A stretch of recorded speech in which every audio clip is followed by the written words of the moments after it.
Bonjour et bienvenue dans le ministère de la préparation des épouse glorieuses de Jésus-Christ, le ministère qui marche sur deux jambes. La repentance et la sanctification. Amen. Soyez tous bénis. Aujourd'hui, ça va être un culte merveilleux parce que je vais vous démontrer par la parole que l'épouse de Christ a un destin glorieux. Je répète, l'épouse de Christ a un destin glorieux. Je ne parle pas de la religion, je parle de l'épouse de Christ. Amen. Mais tout d'abord, j'aimerais rendre gloire à Dieu pour le travail qu'il fait au travers des femmes de valeur sentinelles des nations, des Fébazéna. Amen. Donc, du dernier moment de Portugal, Amen. Non, parce qu'on a dit ici, on témoigne des choses que Dieu fait. Hein? Alors, Dieu fait des choses grandioses. Grâce à l'imposition des mains, lors du dernier voyage de mon épouse au Portugal, sur les reins d'un jeune homme qui avait le cancer. Ensuite, ma femme a transmis le flambeau à notre correspondance là-bas, au Portugal, et on a eu la nouvelle cette semaine. Le garçon est complètement guéri. Amen. Alléluia. Dans ce ministère, on apprend aux femmes à intercéder, à ne pas se décourager et à combattre. Et nous voyons les fruits, c'est vraiment glorieux ce que fait Dieu. Notamment au Burundi, où notre pasteur associé était tombé gravement malade, à deux doigts de la mort, à demi-mort. Et qu'est-ce qu'elle a fait, sa femme? Elle n'a pas paniqué, elle n'a pas couru ni à droite ni à gauche, elle est restée auprès de son mari toute la nuit, elle a prié toute la nuit, et au matin, qu'est-ce qui s'est passé? La vie est revenue dans son corps, alors que la mort, vous savez, la froideur, ça commence par... le corps devient froid, ça commence par les pieds, ça monte. Et elle nous a aussi contactés, nous nous sommes joints à la prière, et le pasteur, à 5 h du matin, rétabli comme si rien n'était, il a commencé à manger. Amen. Dieu fait de grandes choses au travers des femmes parce que les hommes ont déserté les églises. Amen. Vous n'avez pas la femme sur la terre aujourd'hui, mais où serait le nom du Seigneur? Enterré sous des tonnes de gravats à cause de la paresse des hommes qui se sont détournés de la parole de Dieu. Amen. Alors, je vous propose d'aller dans la parole dans Matthieu 9, 37. Matthieu 9, 37. C'est une première parole vraiment très belle. C'est la dernière du chapitre 9. D'ailleurs, il dit, c'est Jésus qui s'adresse à ses disciples. Alors il dit à ses disciples, la moisson est grande, mais il y a peu d'ouvriers. Priez le maître de la moisson d'envoyer des ouvriers dans sa moisson. Amen. Alléluia. Cette parole concerne les temps dans lesquels nous vivons. Alléluia. La moisson est grande, mais il y a peu d'ouvriers dans la moisson. Parce qu'au lieu d'être dans la moisson, les ouvriers sont dans les églises. Ça, c'est une réalité qu'on doit comprendre. Amen. Et tous les moyens utilisés par, je dis les églises au sens large, du terme ont échoué. La moisson est grande, mais les gens ne se convertissent pas en masse. Non. Les gens ne se convertissent pas en masse. Même en Suisse, la moisson est grande, mais les gens ne se convertissent pas. Amen. Pourquoi? Parce que nous avons besoin d'un moyen divin pour réaliser la grande commission et faire rentrer la moisson. Amen. C'est pour ça que je dis l'épouse a une destinée glorieuse. Amen. Prenons Matthieu 24, verset 14. Vous savez que ce chapitre 24 n'est pas un chapitre sympathique, puisqu'on parle de la destruction de Jérusalem, de toutes les choses qui doivent arriver, etc. Et on va prendre le 14, mais on va prendre même le 13, parce qu'ici on prêche la persévérance. Ce n'est pas le salut d'un jour où j'ai raconté une prière à la faveur d'une bonne musique, en levant la main dans une église. Il est dit ici, mais celui qui persévérera jusqu'à la fin sera sauvé. Ça, c'est le 13. Maintenant, le 14 dit quoi? Il dit, cette bonne nouvelle du royaume sera prêchée dans le monde entier pour servir de témoignage à toutes les nations. Alors viendra la fin. Amen. Amen. Le témoignage est constitué de deux choses. La parole qui sort et les actes qui vont avec. Parce que la Bible dit que Jésus confirmait leur parole. Nous ne sommes pas encore dans ce temps-là. Aujourd'hui, on fait beaucoup de blablabli. Chaque dénomination prêche en fonction de son truc et ça. Toutes les églises prêchent d'une manière différente. Il n'y a pas d'unité dans le corps de Christ. Amen. Mais il est dit ici pour servir de témoignage. Donc, dans le témoignage, on a la parole et on va voir les actes. À quoi ça sert de prêcher la parole de Dieu s'il n'y a pas de transformation dans la vie, s'il n'y a pas de guérison, s'il n'y a pas de changement profond dans la vie des personnes, si les circonstances ne sont pas changées dans la vie des personnes, ça reste de la religion et des paroles plates. Amen. Ceci dit, le Seigneur agit ici et là, il y a plein de petits feux sur toute la surface de la terre, mais ce n'est pas encore dans une globalité. Parce que la gloire de Dieu doit encore se manifester. Alors, qui doit accomplir cette mission? On a vu ces deux choses ici. Ben, c'est nous. Amen. Mais vous savez qu'est-ce qu'il y a aujourd'hui? Il y a un esprit de peur sur, sur tous ceux qui croient. Dans le monde chrétien en particulier. Ah, il y a le vaccin qui arrive. Ou il y a la puce qui se profile. Ou il y a le nouvel ordre mondial. Ou il y a le pape qui va lancer l'éducation mondiale. Tout le monde a la trouille. Il y a un esprit de peur. Sachez qu'un esprit de peur ne vient pas de Dieu, ça vient du diable. Amen. Le Seigneur nous a donné la victoire. Nous avons un esprit victorieux. Alléluia.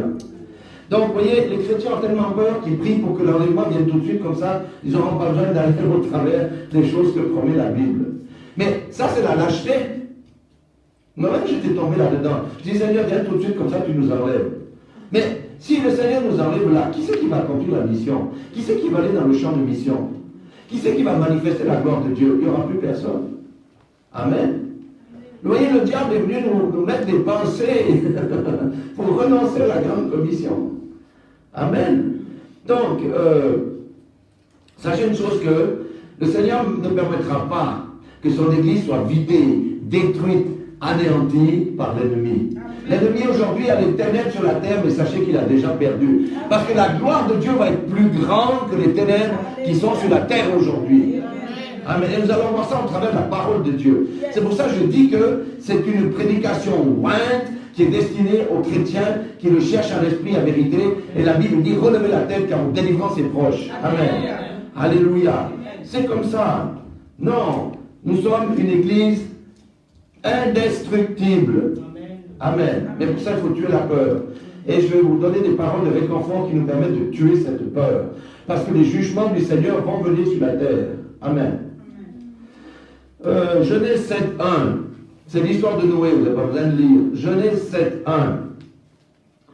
L'Éternel dit à Noé, entre dans l'arche, toi et toute ta maison, car je t'ai vu juste devant moi parmi cette génération. Et on sait ensuite ce qui s'est passé. Le Seigneur lui-même a fermé la porte de l'arche. Le déluge est venu et il a détruit les méchants. Amen. Une deuxième parole qui est magnifique, c'est aussi dans Exode 12, 23. Il dit, vous savez, ça c'est quand il devait sortir d'Égypte et puis Pharaon a été tellement dur de cœur qu'il refusait d'entendre les menaces de l'Éternel. Amen.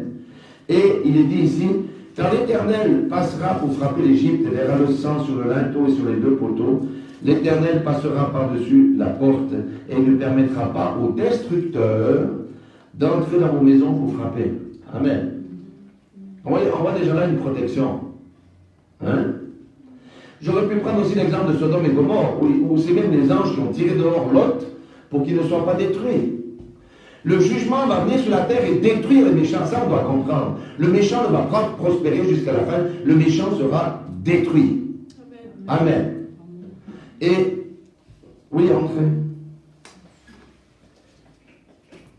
Le méchant sera détruit. Amen. Et regardez aussi une parole merveilleuse dans Ésaïe chapitre 26 verset 20. Amen. Ça concerne l'épouse. Alors ça, ouvrez vos Bibles, allez dans Ésaïe chapitre 26 verset 20. Amen. Alléluia. C'est une parole qui est vraiment merveilleuse. Alléluia. On va lire une première fois, puis ensuite on va le relire jusqu'à ce que ça pénètre bien cette parole, qui est une parole merveilleuse. Il dit, va, mon peuple, entre dans ta chambre, et ferme la porte derrière toi, cache-toi pour quelques instants, jusqu'à ce que la colère soit passée. Amen. L'épouse de Jésus-Christ va être mise en sécurité lorsque la colère de Dieu va se déverser sur les méchants de la terre. L'histoire de Noé, l'histoire de l'Égypte, l'histoire de Sodome et Gomorrhe. Et là, il parle de l'épouse dans Ésaïe 26, 20, ça veut dire quoi? Ils ont quelque chose en commun. La patience de Dieu, Dieu est patient, lent à la colère, riche en bonté. Mais, lorsque le péché cumulé déclenche la colère de Dieu, le point commun entre ces trois éléments, c'est la protection des saints. Amen. Nous n'avons pas à craindre la colère de Dieu, parce que nous sommes ses élus. Amen. L'épouse de Christ est son élu. C'est pour ça qu'il dit ici, va mon peuple, entre dans ta chambre et ferme la porte derrière toi, cache-toi quelques instants jusqu'à ce que ta colère soit passée. Amen. Alléluia. Nous serons mis à l'abri. Amen. Noé, avec sa famille, a été enlevé dans les eaux. Le monde a été détruit. Les Hébreux qui avaient mis le sang sur les linteaux, aucun de leurs enfants n'est mort, contrairement aux Égyptiens, et ils sont sortis. Dieu frappe le méchant. Et à la fin des temps, il y a Malachie en parle aussi, au jour grand, ardent comme une fournaise, Dieu va détruire le méchant. Mais si nous appartenons au Seigneur, nous serons mis de côté, nous ne verrons pas la destruction des méchants, nous ne serons pas détruits avec eux. Amen. Mais il y a une constante. Vous voyez, il a dit à Noé, entre dans l'arche. Si quelqu'un n'entre pas dans l'arche, il va subir le jugement. Amen. Il a dit dans Exode de mettre le sang sur les linteaux et sur les poteaux. Si quelqu'un n'avait pas mis, son premier-né serait mort. Amen. Et là, il nous dit d'entrer dans la chambre. Dans la chambre, c'est quoi? C'est le lieu des noces aussi. Si tu n'entres pas dans la chambre et que tu restes avec le monde, tu seras jugé avec le monde. Amen. Dieu est un Dieu d'ordre et de discipline. Son joug est léger. L'homme complique tout. On a vu la semaine passée, dimanche passé, comment Dieu a changé la circonstance d'une sœur en une nuit. On a vu le cancer d'un jeune homme, cancer des reins, qui a été guéri. On a vu le pasteur à demi-mort que le Seigneur a relevé. Amen. Pourquoi? Parce que ce sont des semences de Dieu. Amen. Et Dieu n'abandonne jamais celui qui se confie en lui. Alléluia. Donc, nous comprenons que nous devons obéir à l'ordre de Dieu. Et sachez que Dieu n'abandonne jamais ceux qui se confient en lui. Amen. Il les équipe pour qu'ils puissent passer au travers des épreuves. Regardez Daniel. Daniel s'est confié en qui? En Dieu. Il était jeté dans la fosse au lion. Qu'est-ce qu'il a fait l'ange? Il a fermé la bouche des lions. Les trois Hébreux, ils ont refusé d'obéir au roi plutôt qu'à Dieu. Ils ont été jetés dans la fournaise. Ils ont été préservés du feu. Gédéon, quand les Philistins attaquaient les Hébreux, lui c'était un agriculteur. Le Seigneur a dit, toi tu vas combattre et tu vas vaincre. Il dit, non, moi je suis qu'un agriculteur. Le Seigneur l'a équipé pour qu'il passe au travers des attaques des Philistins. Ce que je veux dire, là, c'est que nous devons bannir la peur. La peur ne vient pas de Dieu. Amen. Regardez ce que fait le monde avec ses masques et tout ce bins.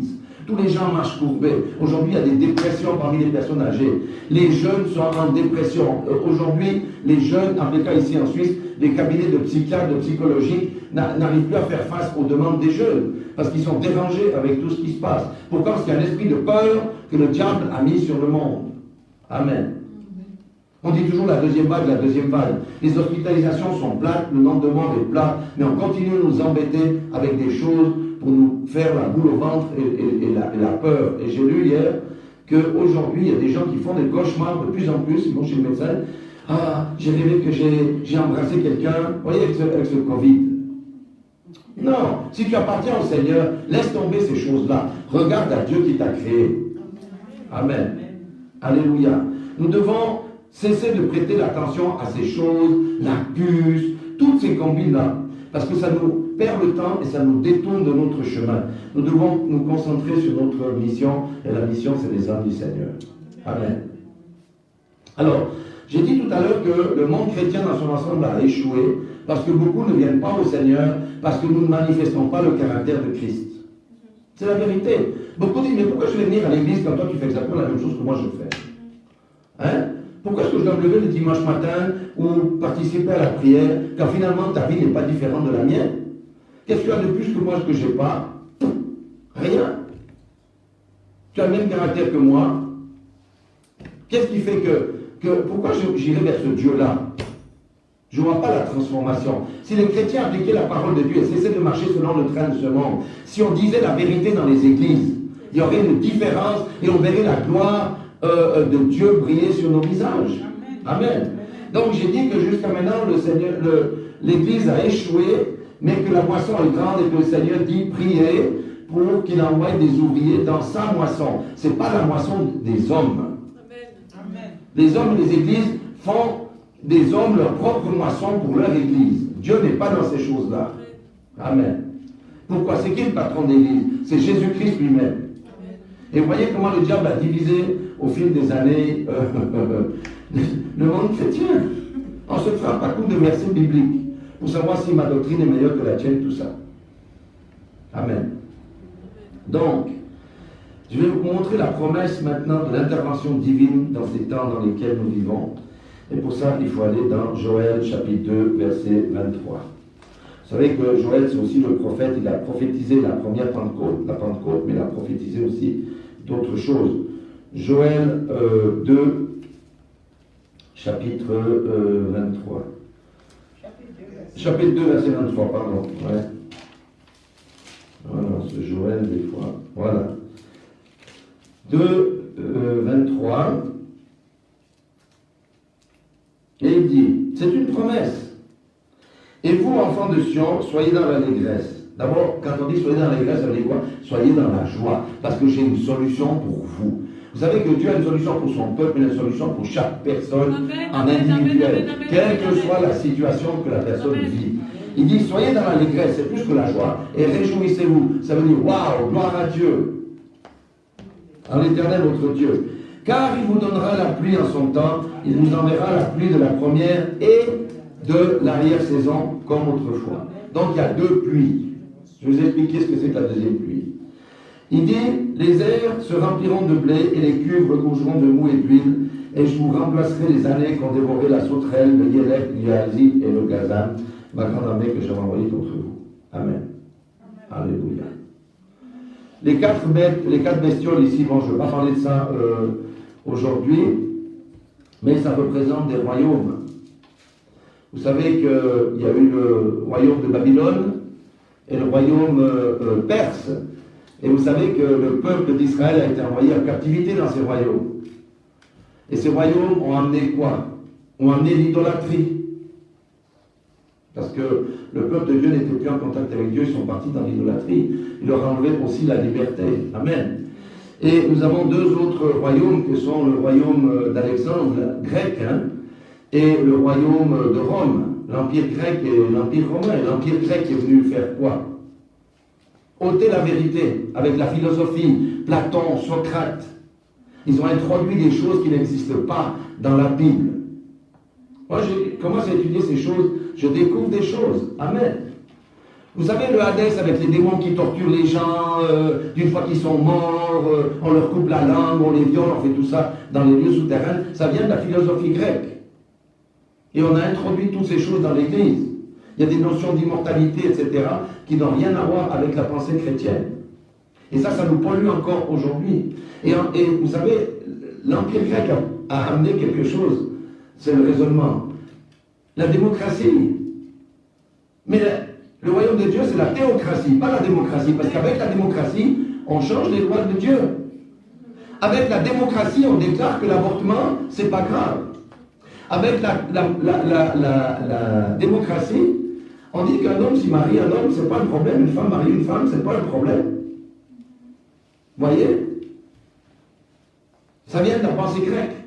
Et les Romains, qu'est-ce qu'ils ont amené, les Romains? Ils ont fait l'union entre le paganisme et le christianisme. Ça a donné l'Église catholique, qui est pleine de rites païens, de choses qui sont contraires à la parole de Dieu. Et vous voyez, tout ça, ça a enlevé la vérité, et aujourd'hui, on doit retourner à l'état originel, sortir de toutes ces choses-là. Mais pour ça, nous avons besoin de l'onction du Seigneur. Amen. Donc, vous savez pourquoi la pluie, la deuxième saison, ne vient pas? De l'arrière-saison. Alors, je vous explique. Ça, il faut bien penser que la Bible, c'est pas européen, c'est oriental, c'est pas occidental. Donc, il y avait la pluie d'automne, chez nous c'est le contraire. La pluie d'automne, c'est quand on fait des semailles, c'est pour que ça germe, ce qu'on a planté dans le sol puisse sortir de terre. Et la pluie, l'arrière-saison venait toujours avant les récoltes, pour ça favorise encore la maturité des choses. Amen. Donc il y a ces deux pluies. La Pentecôte, c'était quoi? C'était la pluie de la première saison. La première saison amène la conversion. Amen. Les Juifs se sont convertis à Jésus, et les païens se sont convertis à Jésus. C'était la pluie de la première saison. C'est la conversion. Mais la pluie de l'arrière-saison, c'est la transformation. C'est celui qui a cru va manifester véritablement le caractère de Christ. Amen. Et quand on manifeste le caractère de Christ, l'onction descend du ciel et on n'a pas besoin d'avoir un ordre pour aller dans les hôpitaux guérir les malades selon la direction de l'Esprit. Amen. C'est cette grande onction qui doit encore tomber sur nous. Et je vais vous montrer comment ça va se faire. Pour qu'on ait ce témoignage puissant dans les temps dans lesquels nous arrivons. Maintenant, il faut comprendre pourquoi ça tarde. Pourquoi ça tarde? Regardez dans Jérémie 5, 24, nous avons exactement l'explication de pourquoi la pluie d'arrière-saison tarde.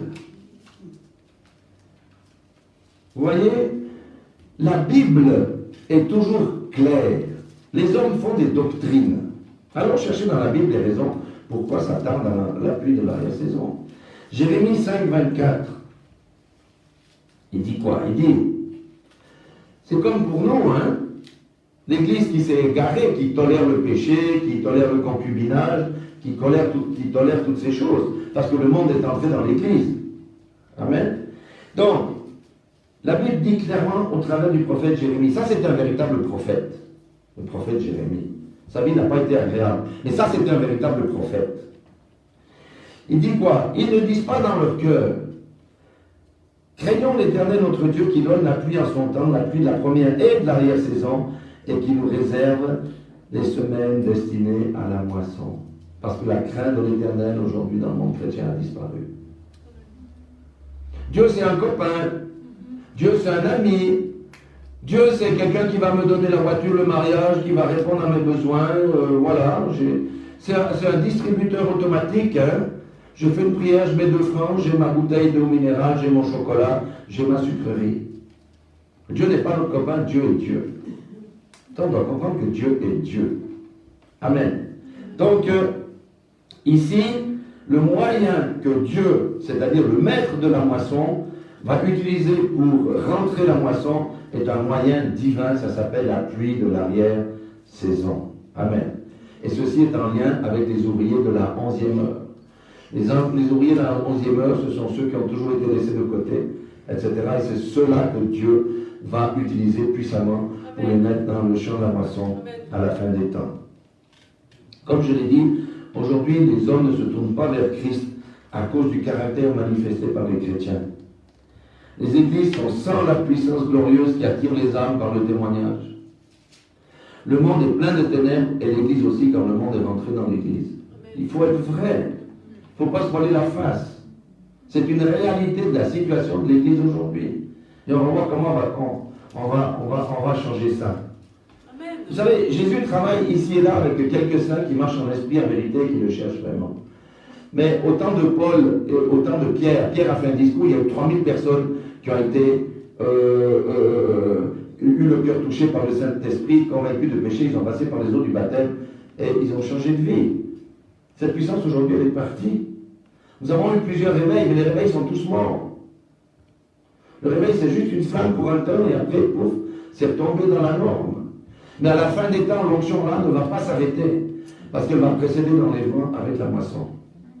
Amen. Donc, Marc 16, 20 dit qu'ils s'en allaient prêcher partout et le Seigneur travaillait avec eux et confirmait la parole par les miracles qui l'accompagnaient. Ça doit s'accomplir dans notre temps. Alors, je ne dis pas dans 6 mois, mais c'est dans les temps dans lesquels nous sommes. Puisque nous voyons que l'iniquité, l'amour du plus grand nombre s'est refroidi à une vitesse absolument incroyable. Et je répète, la pluie d'arrière-saison va développer un caractère semblable à Christ. Pourquoi vous pensez qu'on prend des jeunes pour ôter les taches de nos robes, de notre vêtement? Amen. Le Seigneur nous révèle quelles sont les tâches pour qu'il puisse les enlever. Alléluia. Parce que nous devons, en tant que chrétiens, si on dit je suis chrétien, c'est manifester le caractère de Christ. Un chrétien ne peut pas être raciste. Non, un chrétien ne peut pas être raciste. Parce que si quelqu'un est raciste, il n'aime pas son prochain, donc il n'aime pas Dieu. Un chrétien ne peut pas être progressiste et voter pour l'avortement, et voter pour le mariage gay, sous prétexte que Dieu est amour. Dieu est amour, mais Dieu est un juste juge. Chacun doit prendre sa position. Et vous savez, la pluie d'arrière-saison va toucher tous les saints, sans distinction de race, de classe sociale. Il y aura des ouvriers, il y aura des gens, des chômeurs, il y aura des médecins, il y aura des avocats. Et il n'y aura pas de distinction de rang et de ministère. C'est destiné pour tout le monde. Parce que les ministères sont utiles pour édifier le corps de Christ. C'est ce que nous faisons. Mais quand cette onction va descendre, il n'y aura plus de distinction parce que tout le monde va marcher sous l'impulsion de l'Esprit de Dieu. Amen. Alors, à la Pentecôte, qu'est-ce que faisaient les disciples? Ils cherchaient Dieu avec ferveur. Ils étaient réunis à la chambre haute, ils partageaient le pain, ils louaient Dieu, ils s'entraînaient avec des cantiques spirituels, ils cherchaient Dieu de tout leur cœur et le Saint-Esprit est descendu. Si quelqu'un ne cherche pas Dieu, Dieu ne peut pas descendre sur lui. Amen. Alléluia. C'est ça la chose. Et dans notre ministère, nous cherchons la transformation des cœurs, ici dans cette église. Et pas que parce que notre ministère s'étend en Afrique et dans d'autres nations. Nous cherchons la transformation des cœurs avec ferveur. Ça veut dire l'abandon de l'égoïsme, de la jalousie, du non-pardon, du mensonge, de la paresse, de la cupidité, de l'amour pour le siècle présent, etc. Ce sont toutes les tâches qui sont sur nos robes. Amen. Et vous savez, nous sommes dans les temps où il faut renoncer à utiliser Dieu pour notre propre compte, pour le laisser se servir de nous. Celui qui entre dans cette configuration, l'onction va descendre sur lui au moment venu. Les autres seront zappés. Amen. C'est ça les ouvriers de la 11e heure. Seigneur, je me mets à ta disposition, fais de moi ce que je dois faire pour ton royaume. Accomplis la transformation de mon cœur, parce que mon cœur n'est pas droit. Je ne veux plus de ces choses-là. Amen. Et le Seigneur va le faire. Il faut arrêter avec cet évangile sucré, où on envoie les gens dans la perdition. Parce qu'on caresse le péché dans le sens du poil. On ne veut pas dire que le concubinage dans la maison de Dieu est une abomination. On laisse les gens forniquer les uns avec les autres dans l'église. Et un esprit d'impureté, d'impudicité rentre dans l'église. Et les jeunes qui voient que leurs parents font ça, pourquoi est-ce qu'ils n'ont pas des relations? Pourquoi est-ce qu'ils n'auraient pas de relations avant le mariage quand ils voient que les aînés font ça? Abomination. On doit le dire. C'est pas populaire. Les gens vont dire oui, légaliste, légaliste. Lisez la parole de Dieu. Amen. Il y a un coût quand on a accepté le Seigneur. C'est tuer sa chair. Amen. Amen. Amen. Marcher par l'esprit pour vaincre la chair. Yes. Vaincre la tentation, vaincre. C'est à notre disposition. Mais faut-il encore vouloir? Mais quand on n'arrête pas de nous prêcher que quoi que tu fasses, le Seigneur a tout accompli. Dieu connaît tes faiblesses. Reste dans ton jus. Ça, c'est le message aujourd'hui, qui est un message qui est complètement tordu, qui tord les Écritures. Amen. Amen. Et il faut qu'on soit prêt pour recevoir cette effusion incroyable. Parce que c'est l'infusion-là qui va faire venir les gens à Christ, non pas la théorie, mais parce que nous allons manifester le caractère des fils de Dieu. Du reste, la Bible dit que qui attend avec un ardent désir la manifestation des fils de Dieu? Même la nature attend ça. La Bible dit toute la création attend avec un ardent désir la manifestation des fils de Dieu. Voyez, si un peuple connaît ça et attend dans la passivité en pensant que Jésus lui-même ou le Saint-Esprit va faire le travail à sa place, mais il est dans l'illusion. Il faut que les écailles tombent de ses yeux. Abraham, quand il a reçu la promesse, il s'est mis en route, ne sachant pas où il allait. Abraham, quand il a reçu la promesse, le Seigneur lui a dit, va, prends ton enfant là, va le sacrifier, lui trancher la gorge sur une montagne, faire le sacrifice. Il est allé. C'est ça la manifestation de la foi. Amen. Donc, l'effusion, il y a un coût. La reine Esther, elle a fait son travail de reine pour sauver le peuple de Dieu. Amen. Si elle avait dit à Mardochée, non, je ne peux pas aller vers le roi, c'était fini. Le Seigneur aurait pris une autre femme. Non, mais Les gens rigolent ou quoi? Jésus a tout accompli, toi, vis dans ta vie, reste dans ta frange, reste dans le péché. Ça, c'est pas rendre service aux gens, hein, les prédicateurs qui prêchent ça, les pasteurs qui prêchent ça. Ça, c'est enfoncer les gens. Ça, c'est pas la vérité. La vérité libère. Alléluia. Le péché, Dieu est le péché. Donc, les disciples cherchaient Dieu avec ferveur, ils étaient dans la chambre haute. Et vous savez que quand ça veut dire les personnes inconverties dans l'église, je dis qu'il y a beaucoup de personnes qui sont inconverties dans l'église. Beaucoup de gens qui se disent chrétiens sont des incirconcis du cœur. Mais ceux-là, quand l'effusion va tomber, ils ne vont pas pouvoir supporter ce que la lumière. Je vous dis, l'ivraie ne peut pas rester avec le blé. Non, non, non. Ceux qui ne sont pas vraiment incirconcis du cœur vont la peine à entrer dans ces choses. Amen. Je vous propose aussi un autre texte qui va nous dire qu'est-ce qu'on doit faire. C'est dans Zacharie, chapitre 10. Zacharie, vous savez, c'est un prophète qui parle beaucoup des temps de la fin, des choses du futur. Vous savez, les prophètes, ils prophétisent des fois des choses qui sont en lien avec le moment présent, mais aussi dans le futur. Zacharie, chapitre 10. C'est tout à la fin de l'Ancien Testament, hein, avant Malachie. Et prenons juste le verset 1. Amen. Et Zacharie, chapitre 10, verset 1. Alléluia. Il est dit, demandez à l'Éternel la pluie du printemps. L'Éternel produira des éclairs et vous enverra une abondante pluie, et il donnera à chacun de l'herbe dans son champ. Amen. La pluie du printemps, rappelez-vous qu'on est à l'envers, hein, du point de vue oriental, c'est la pluie qui vient juste avant la moisson. Amen. Alléluia. Qu'est-ce qu'il est dit ici? Demandez. Le chrétien est paresseux. Lui, il veut attendre sans rien faire dans sa chaise, en sirotant son coca ou je ne sais pas quoi. Non, il ne veut pas faire. Zacharie 10, verset 1. Donc, le chrétien est tellement paresseux aujourd'hui qu'il n'est même plus la Bible. Il va sur Internet, il va entendre toutes sortes de prédications qui sont contraires, et après il est confus, il ne sait plus où il en est. Amen. Il a dit ici, demandez à l'Éternel la pluie du printemps, ça veut dire la pluie de l'arrière-saison. C'est ce que nous faisons. Parce que nous avons marre de voir que l'Église est sans puissance. Le Seigneur nous dit, demandez-moi cette pluie de l'arrière-saison. Amen. Et même s'il y a quelques milliers de personnes qui le font sur toute la terre, le Seigneur va envoyer la chose. Mais il ne faut pas rester les bras croisés en disant, il y a le coronavirus, hein, la puce, on va être noyauté, le nouvel ordre mondial. Laissons de côté ces choses.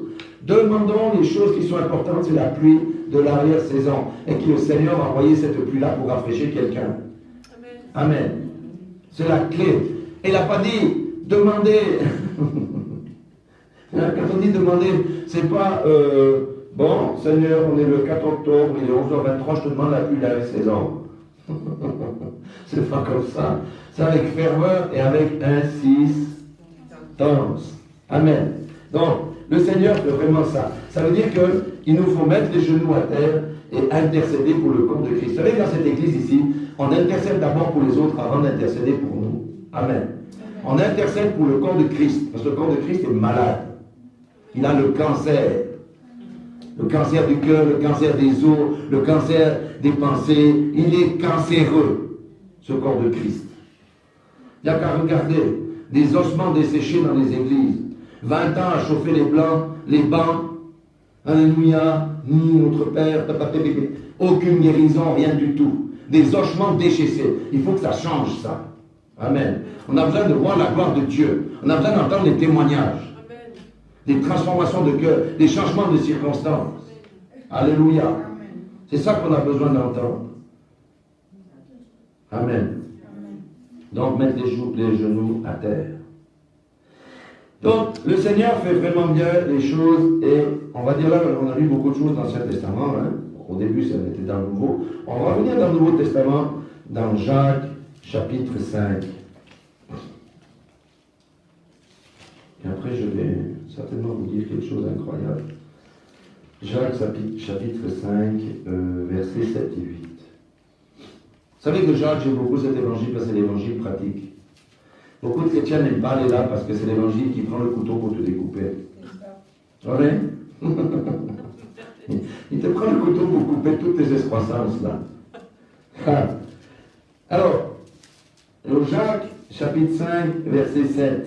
Première des choses qu'il dit, soyez patients. Moi qui suis nature impatiente, ouais, bon. Soyez donc patients, frères, jusqu'à l'avènement du Seigneur, parce qu'on sait que le Seigneur va revenir. Voici, le laboureur attend le précieux fruit de la terre, prenant patience à son égard, jusqu'à ce qu'il ait reçu quoi? Les pluies de la première et de l'arrière-saison. Amen. Vous aussi, soyez patients, affermissez vos cœurs, car l'avènement du Seigneur est proche. Et après, il donne des exemples. Hein? Ne vous plaignez pas les uns des autres, frères, afin que vous ne soyez pas jugés. Voici le juge est à la porte. Prenez, mes frères, pour modèle de souffrance et de patience des prophètes qui ont parlé au nom du Seigneur. Voici, nous disons, bienheureux ceux qui ont souffert patiemment. Vous avez entendu parler de la patience de Job, vous avez vu la fin que le Seigneur lui accorda, car le Seigneur est plein de miséricorde et de compassion. Avant toute chose, mes frères, ne jurez ni par le ciel, ni par la terre, ni par un autre serment. Que votre oui soit oui, non soit non. Donc, il donne des choses pratiques. Amen. Amen. Alléluia. C'est ça la sanctification. C'est la mise à part. La sanctification, c'est renoncer à son caractère. La sanctification, c'est renoncer à faire comme le monde fait, à suivre les lois du monde, à suivre les lois du monde. C'est ça la sanctification. Et si on cherche par l'esprit, Dieu nous a donné un esprit, si on est de nouveau, pour faire mourir les choses qui nous polluent. Chacun connaît ses points de faiblesse. Alléluia. Et on prend profit de ce temps pour rentrer dans cette démarche-là, afin qu'on puisse crier à Dieu qu'on en a marre, que ça suffit, qu'il faut que cette pluie de l'arrière-saison arrive. Amen. Amen. La clé, c'est la patience et la sanctification.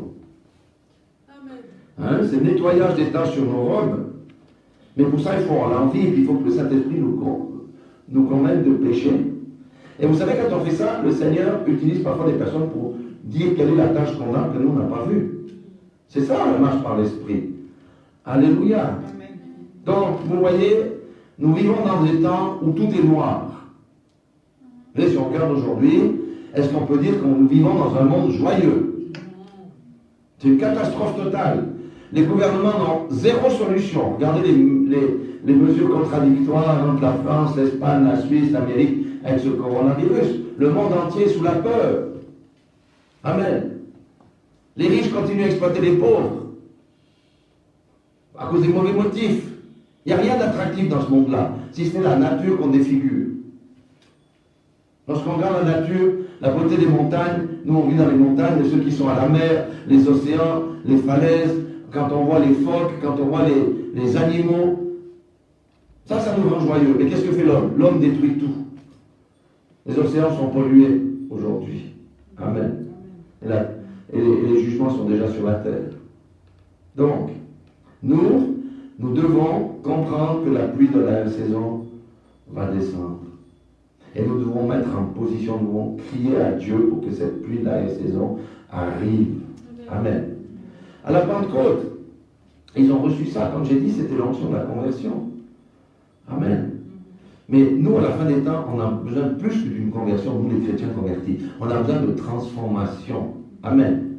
Afin que les autres soient impactés. Oui, on doit manifester la maturité de Christ. Alléluia. Pourquoi est-ce qu'on n'ose pas dire au nom de Jésus, lève-toi? Regardez. Il faut la foi.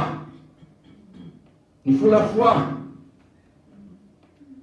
N'est-ce pas?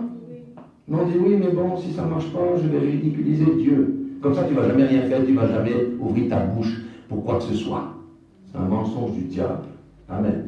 Jeune dedans, va et prie pour les malades. On verra des choses. On voit ce petit garçon-là qui a eu, enfin cet jeune homme qui a eu sa guérison avec le cancer. Alors, ce que j'aimerais vous dire, c'est que cessons d'avoir peur et concentrons-nous sur notre mission. Amen. Ayons foi aux promesses que Dieu nous a rappelées ce matin. Poursuivons notre marche dans la sanctification et la transformation de notre caractère.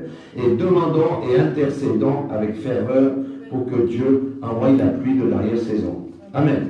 Ça, c'était la première partie du message. Parce que quand j'ai fini ma méditation hier, le Seigneur m'a rappelé une vision que Dieu avait donnée à un évangéliste qui s'appelle Tommy Hicks en 1962. Cet homme-là a eu des rassemblements gigantesques en Argentine parce qu'il a guéri le président à l'époque, c'était Perón, Juan Perón, qui était atteint d'une maladie incurable. Et il lui a ouvert les stades pour qu'il puisse prêcher l'évangile. Et Dieu a confirmé par les signes, par les miracles, que la parole de Dieu, c'est ça qu'il fallait suivre. Amen. Et lui, il a reçu une vision en 1962 qui a considérablement changé sa manière de voir l'Église, de voir le ministère. Amen. Et tout ce que je vous ai parlé de là, on va retrouver ça dans sa vision.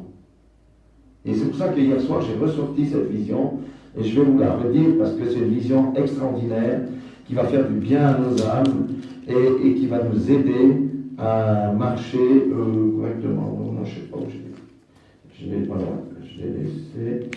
Je sais que je l'ai pris. Voilà, voilà. Donc, Tommy Hicks, vous savez, dans les années 50, là, 60, il y a eu des grands réveils par rapport aux miracles, aux guérisons. Amen. Mais ça n'a pas duré. Pourquoi ça n'a pas duré? Parce que Dieu a dit à l'un de ces hommes qui avait ce don de guérison, il a dit, cette saison va s'arrêter parce que les hommes ne viennent pas dans ma présence pour me chercher, mais ils viennent chercher la guérison. Amen. On cherche Dieu. Amen. Et vous voyez, donc c'était le 25, en fait c'était pas 62, c'était le 25 juillet 1961 à Winnipeg au Canada. Et cet évangéliste dit, vers 2h30 du matin, je venais de m'endormir. Bon, lui, il a le tard, hein. Alors, je suis comme les poules quand je vois ça. J'ai eu une vision qui s'est répétée à 3 reprises. Pourquoi 3 reprises? Parce que le Seigneur voulait que tous les détails de la vision soient vraiment imprimés dans son esprit. J'en étais bouleversé et cela a transformé ma conception du corps de Christ et du ministère. En 61. 61, ça fait bientôt 60 ans. C'est 60 ans l'année prochaine. D'accord? Dieu annonce les choses en avant. Il faut bien voir que c'était l'époque des grands miracles et des grands rassemblements sous les tentes avec les cancers qui étaient guéris, les gens se levaient de leur lit de paralytiques et tout ça. Amen. Mais voyez, l'homme cherche Dieu pour son avantage, mais ne cherche pas Dieu pour chercher Dieu lui-même. C'est pour ça que cette saison s'est terminée. Alors, première partie de cette vision, il parle d'un géant terrassé. Il dit dans ma vision, je me trouvais très haut au-dessus de la terre. Nations et peuples étaient là sous mon regard. Je connaissais les pays et les villes où j'étais passé. Il y eut soudain des éclairs et du tonnerre, et je tremblais de peur devant ce spectacle. Bon, des fois les visions que Dieu donne, ça fait la trouille. Hein? Là, il n'a pas dit un songe. Ouais. J'aperçus ensuite une énorme masse ayant la forme d'un immense géant. Ses pieds semblaient toucher le pôle nord et sa tête le pôle sud. Ça veut dire que c'était sur toute la terre. Ses bras s'étendaient d'un océan à l'autre. Ça veut dire que ça couvre le monde entier. Il paraissait lutter pour survivre et son corps était couvert de vermine. Vous savez ce que c'est que la vermine? Des vers, des machins, des trucs comme ça, etc. Par moments, il essayait de se lever et des milliers de petites bêtes hideuses s'enfuyaient alors loin de lui pour revenir dès qu'il s'immobilisait. Amen. C'était comme ce géant essayait de prier, de se reconnecter à Dieu. Cette vermine fuyait. Cette vermine, c'était quoi? C'était les démons. Maintenant, il va parler de la délivrance. Donc, nous voyons dans la première partie un géant immobilisé sans puissance. C'est l'Église d'aujourd'hui. On peut regarder partout. Sauf où Dieu lui-même conduit les réveils dans les pays musulmans. Parce qu'il parle direct aux musulmans. Mais l'Église traditionnelle est comme un géant qui est couché, sans puissance. Et il dit, enfin, il parvint à lever une main. C'est ce qu'on dit, il faut intercéder. Amen. Il parvint à lever une main. Le corps de Christ aujourd'hui ne prie plus. On dit c'est le pasteur qui prie. Mais non, il faut des intercédeurs. Il parvint à lever une main. Puis l'autre, et les horribles bestioles s'enfuirent par milliers. Lentement, il se mit debout, délivré et purifié. C'est cette sanctification dont le corps de Christ a besoin. Il leva les bras pour louer le Seigneur, et ses mains pénétrèrent dans les nuées. Vous voyez, la puissance de la repentance, de la sanctification, de l'intercession et de la prière. Ce géant a reçu à se lever et il est dit ici, ses mains pénétrèrent dans la nuée. Amen. Celles-ci prirent soudain une teinte argentée luminescente. Alléluia. De ces nuées d'argent, une extraordinaire pluie de gouttes de lumière se mit à tomber sur ce géant, inondant la terre. Lentement, il fondait sous la pluie et s'enfonçait peu à peu dans le sol, faisant place à des millions de personnes. Le géant se transformait en millions de chrétiens, debout, les mains levées, louant le Seigneur sur toute la surface de la terre. L'église, ce n'est pas les bâtiments. Le temple, c'est vous et moi. Et quand il y a cette onction, la vie de Dieu, l'Esprit de Dieu est venu dans toute personne qui se nommait chrétien. Amen. Regardez bien ce qu'il dit après ici. Il parle de l'onction. À ce moment, un grand coup de tonnerre, une silhouette d'un blanc étincelant apparut. Nous savons que c'est Jésus. Je n'ai jamais rien vu d'aussi glorieux. Je savais que c'était Jésus. Des flots de lumière partaient de ses mains pour pénétrer dans les mains tendues vers lui. Amen, ça s'appelle la connexion. Toutes ces personnes désormais revêtues d'une puissante onction de Dieu se mettaient aussitôt en marche au nom du Seigneur. Je ne sais combien de temps cela dura, des jours, des semaines, des mois. Mais il a vu que les gens se sont mis en marche. Amen. Vous, moi, là, on va se mettre en marche. Amen. Et maintenant, il dit que certains vont refuser cette onction-là. C'est tous ceux qui disent chrétiens, qui ne sont pas vraiment convertis. Hein. Il dit, mais est-ce vraiment possible? Je voyais nombre de personnes refuser l'onction de Dieu. Des hommes et des femmes que je connaissais, que je croyais prêts à accepter l'appel du Seigneur. Quand il leur tendait les mains, je les voyais baisser la tête, puis reculer et disparaître dans les ténèbres. J'en étais stupéfait. Sachez que le cœur qui n'est pas prêt ne pourra pas recevoir cette onction-là. Le cœur qui est encore plein du monde ne peut pas recevoir cette onction-là. C'est ça que ça dit. En 1961. Maintenant, il dit ministère de puissance. Ceux qui avaient reçu l'onction, ils étaient des centaines de milliers, allaient partout dans le nom de Jésus. En Afrique, en Angleterre, en Russie, en Chine, en Amérique, partout. Et on va nous faire croire que le coronavirus va empêcher que... Parmi eux, il y avait des terrassiers, des blanchisseuses, des riches, des pauvres. Les classes sociales et les diplômes n'avaient pas d'importance. Il y avait aussi d'anciens malades, paralytiques, aveugles et sourds. Après avoir reçu guérison et onction, ils s'étaient aussi mis en route. Tous allaient guérir les malades en imposant les mains au nom de Jésus.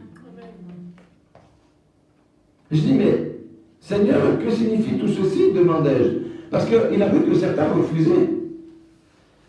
Et le Seigneur dit, c'est ce que je vais faire dans les derniers jours, fut la réponse. Je vous restituerai les années qu'ont dévoré la sauterelle, le criquet, la chenille, le yélec, le gazelle et le oisille, selon les traductions. Je restaurerai tout ce qu'ils ont détruit. Joël 2,25. C'est là mon peuple qui, à la fin des temps, avancera comme une armée puissante et sillonnera la face de la terre. C'est pourquoi, peuple de Dieu, sortez de votre léthargie. Sortez de votre crainte des événements futurs. Le Seigneur a parlé. On l'a vu avant dans les versets bibliques. Là, il a parlé à son serviteur il y a 60 ans. Et il continue. Je contemplais de très haut le monde entier. Ces gens allaient et venaient sur le globe. On a un joli globe. Ah non, on n'est plus là. On l'a pris à la maison. Si, hein? Les gens allaient et venaient. Hein? On va dire, oh frère, j'ai pas d'argent. Le Seigneur va pourvoir pour aller et venir sur tout le globe entier. On n'aura plus ces raisonnements à la noix de coco. Ah, j'ai pas d'argent, je peux pas me déplacer, j'ai besoin du visa. Non, les choses vont être très différentes. Vous savez qu'il y a un évangéliste, je crois que c'est Philippe qui était à un endroit et qui s'est retrouvé à un autre. C'est comme ça que ça va se passer. Amen. Donc, il dit, je contemplais de très haut le monde entier. Ces gens allaient et venaient sur le globe. Un tel se trouvait en Afrique, était soudain transporté par l'Esprit de Dieu en Russie ou ailleurs. Ils traversaient le feu, la peste, la famine et la persécution. Rien ne les arrêtait. Des foules haineuses, armées d'épées, de fusils, se dressaient contre eux. Mais à l'instar de Jésus, ou comme Jésus, ils passaient outre. Rappelez-vous quand Jésus fondait la foule. C'est pas glorieux, ça. Alors, il faut que le peuple se lève et prie. Et que ça touche déjà la tête de toutes les églises. Amen. Partout les malades étaient guéris, les aveugles retrouvaient la vue. Nul besoin de longues prières pour cela. Non. Il a dit tous. Il n'a pas dit, oh, le cas difficile, on n'arrivait pas. Non. Nul n'a besoin de longues prières pour cela. Ensuite, il dit une authentique communauté d'amour. Vous savez que l'évangile, c'est rien d'autre que l'amour, la manifestation de l'amour. Hein? Je pris conscience par la suite que dans cette vision, ni église, ni domination ne furent mentionnées. Tous ces chrétiens avançaient seulement au nom du Seigneur des armées, mais une démonstration de puissance sans précédent confirmait leur ministère. Des millions de personnes acceptaient le Seigneur Jésus-Christ pendant qu'ils annonçaient l'Évangile. Mais d'autres périodes étaient furieuses, refusaient leur message et essayaient de les attaquer.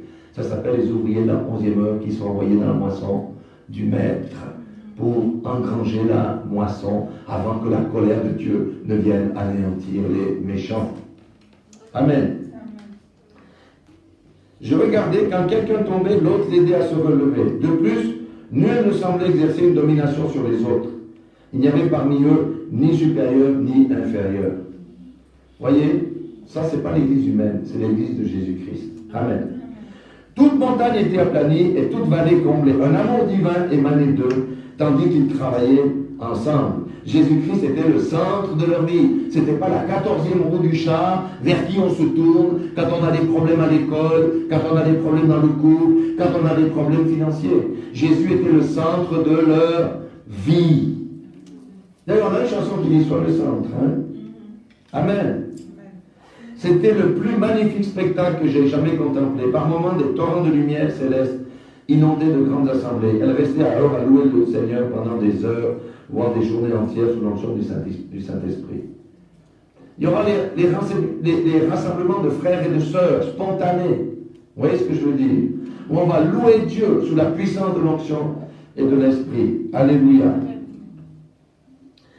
Et ensuite, il dit Maranatha, hein, ça veut dire que je reviens bientôt. Tandis que ces chrétiens parcouraient la terre, survint de tous côtés une grande persécution. J'entendis alors un grand coup de tonnerre, une voix disant, voilà mon peuple, mon épouse bien-aimée. Et je vis les tombes s'ouvrir et les saints de tous les âges ressuscités, ça c'est un Thessaloniciens et un Corinthien, et accourir ou Éphésiens de toutes les directions pour former un nouveau corps gigantesque. Amen.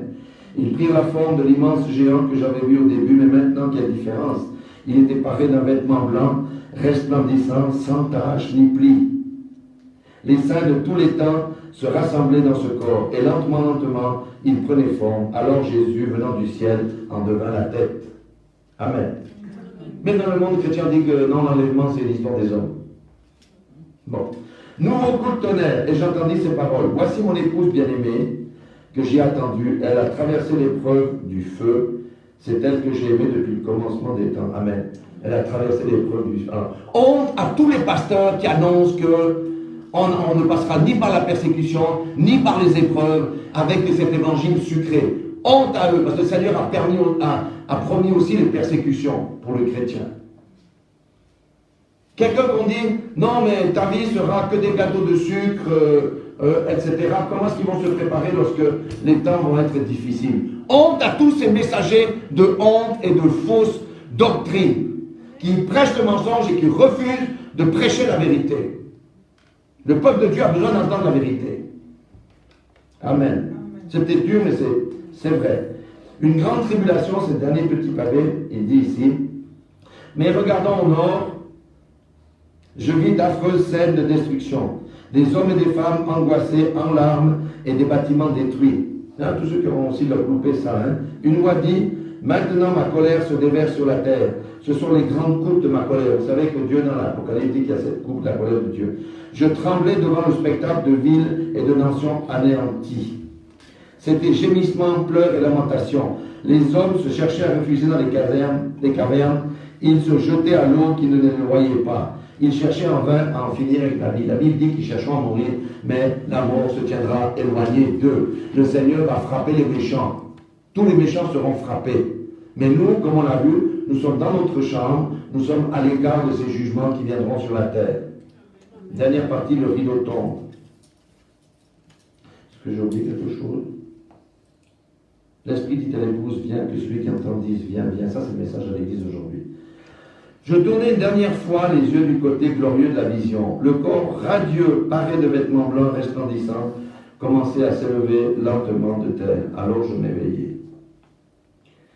Ma vie a changé quand j'ai réalisé que nous vivons à cette période des derniers temps. Et en 1960, c'était pas pire comme aujourd'hui. Aujourd'hui, quand on voit la dégradation morale du monde, c'est une catastrophe, c'est pire que Sodome et Gomorrhe. Aujourd'hui, la pédophilie règne, on veut abaisser l'âge comment on appelle ça, de la majorité à 12 ans, tout ça c'est dans les cartons de Bruxelles et compagnie. Partout dans le monde, en effet, Dieu répand son onction sur hommes et femmes en vue de tels ministères. Dieu ne va pas faire de différence entre la femme en disant non, toi, tais-toi. L'onction va tomber, la femme va ouvrir sa bouche, va guérir les malades et va prêcher. Amen. Ce ne sera pas de la doctrine, ce ne sera pas non plus, en anglais ils disent churchianity, la religion, on va dire. Nous serons centrés sur Jésus-Christ. Pas sur un pasteur, pas sur un prophète, fut-il grand, pas sur des évangélistes ou tout ce que vous voulez, ou des apôtres, sur Jésus-Christ, même pas sur une église. Jésus-Christ. Amen. Nous ne dépendrons pas des hommes et nous ne craindrons aucun homme. Nous ne serons pas l'écho des opinions des dénominations. Parce que l'Église s'est éloignée de Dieu, c'est pour ça qu'elle est sans force aujourd'hui. Et le Seigneur va casser tout ça. Parce que c'est lui le patron. Amen. Mais nous aurons l'onction de la puissance du Dieu vivant et nous avancerons au nom de l'Éternel des armées. Amen. En 1961, Dieu a parlé à cet homme. Et ce qu'il a dit qui nous concerne aujourd'hui, nous pourrons voir les fruits aujourd'hui. C'est pourquoi nous devons prier avec insistance pour, comment on appelle ça, l'effusion de cette seconde pluie. Il faut que la seconde pluie tombe. Et beaucoup diront, Jésus a tout accompli. Ils seront où ceux-là quand ils vont couper la tête et retourner dans le nuage sombre? Parce qu'ils auront refusé la vérité. Vous savez que le Seigneur dit à tous ceux qui refusent la vérité, j'envoie un esprit d'égarement. Cette prédication va susciter des choses. Des gens ne vont pas être contents. Ils vont dire que le frère là est légaliste. Le pasteur là est légaliste. Le pasteur là n'a rien compris. Jésus l'a tout accompli. Les péchés passés, présents et futurs sont réglés. Un esprit d'égarement va tomber sur tous les gens qui suivent ces pasteurs, ces méga-churches et tout ça. Amen. La Bible nous dit de ouvrir la bouche pour plier la vérité. Et la vérité, ce n'est pas les hommes, c'est ce que le Seigneur dit. Amen. Le Seigneur dit qu'il y aura la pluie de l'arrière-saison. Amen. Mais qu'on n'est pas encore là-dedans. Le Seigneur dit d'intercéder pour cette pluie-là. Le Seigneur dit que seul celui qui persévérera jusqu'à la fin sera sauvé. Il n'a pas dit celui qui marche dans le péché jusqu'à la fin sera sauvé. Il a dit celui qui persévérera jusqu'à la fin sera sauvé. Le Seigneur a dit que toi qui vis dans le concubinage, tu n'entreras pas. Parce que dans le ciel, selon l'Apocalypse, aucun impudique, aucun adultère, aucun efféminé n'entrera.